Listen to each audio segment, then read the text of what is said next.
Bapak, Ibu, dan Saudara yang terkasih dalam Tuhan Yesus Kristus, puji nama Tuhan. Selamat hari baru, selamat menikmati berkat dan kemurahan baru dengan pertolongan dan kasih karunia baru daripada Tuhan. Di kesempatan yang diberkati ini kembali kita akan merenungkan kebenaran firman Tuhan sebelum kita beraktivitas di hari ini. Dan tema saya akan saya singgungkan dengan bagaimana kualitas hati seorang murid. Ketika kita bicara tentang murid Yesus, bukan hanya bicara tentang identitas, lalu kemudian apa yang nampak di luar secara fisik, tetapi lebih berkaitan dengan hati, apa yang di dalam seorang murid itu sendiri. Firman Tuhan yang akan saya bacakan adalah Yeskiel pasal yang ke-36 ayat 26 sampai dengan 27 yang berkata seperti ini.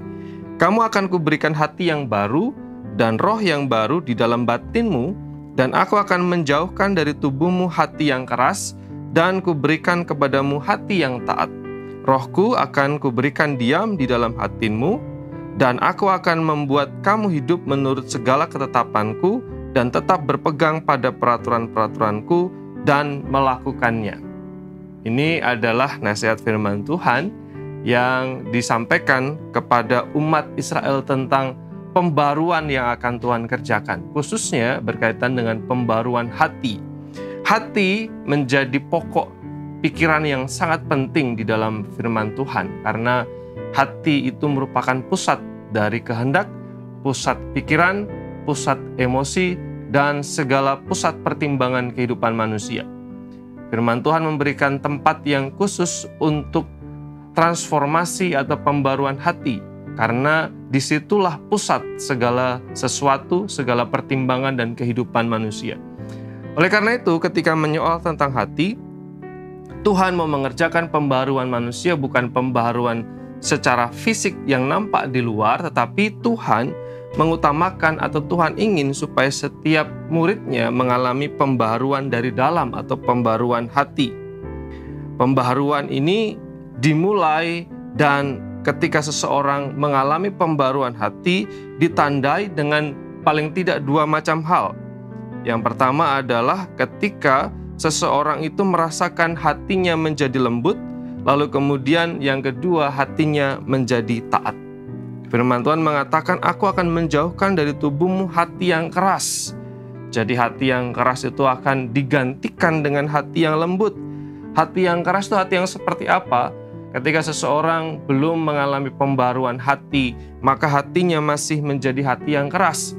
Hati yang tidak mau ditegur, hati yang tidak mau dinasehati, hati yang memberontak, hati yang hidup sesuai dengan kesukaannya sendiri, hati yang sulit mengampuni, hati yang menganggap dirinya paling benar, hati yang kaku. Inilah yang disebut dengan hati yang keras.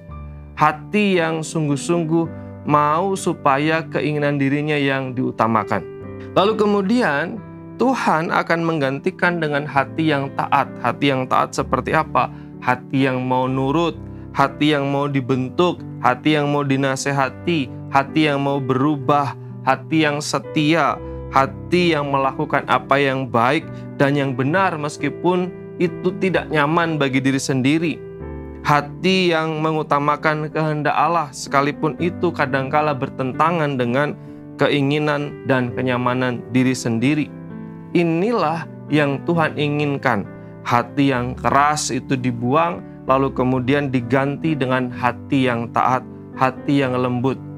Kuncinya adalah seperti yang kita baca di dalam ayat yang ke-27, rohku akan kuberikan diam di dalam batinmu, dan aku akan membuat kamu hidup menurut segala ketetapanku. Kuncinya adalah ketika murid Yesus itu mengizinkan Roh Kudus berdiam di dalam hati kita dan mengizinkan Roh Kudus berkarya di dalam hati kita. Tidak hanya mengandalkan pemikiran, pertimbangan, ego kita sendiri, tetapi mengizinkan Roh Kudus bekerja sehingga hati yang keras itu dijauhkan dan digantikan dengan hati yang taat. Kualitas hati sangat penting sebagai seorang murid Kristus. Hati yang dikuasai Roh Kudus adalah hati yang mau taat, hati yang lembut, hati yang mau tunduk kepada kehendak-Nya. Biarlah kebenaran ini menolong kita untuk menjalani hari ini dengan kepekaan, ketika Roh Kudus bekerja, ketika Roh Kudus mengajar dalam kehidupan kita. Mari kita berdoa. Kami bersyukur kepada Tuhan karena berkat dan kemurahan-Mu untuk hari yang baru ini. Tolong kami supaya Roh Kudus terus bekerja dalam hati kami, membuat hati kami lembut, taat, dan dengar-dengaran pada kehendak-Mu. Di dalam nama-Mu Tuhan, Tuhan Yesus Juru Selamat dan Gembala Agung kami yang setia, kami berdoa. Amin.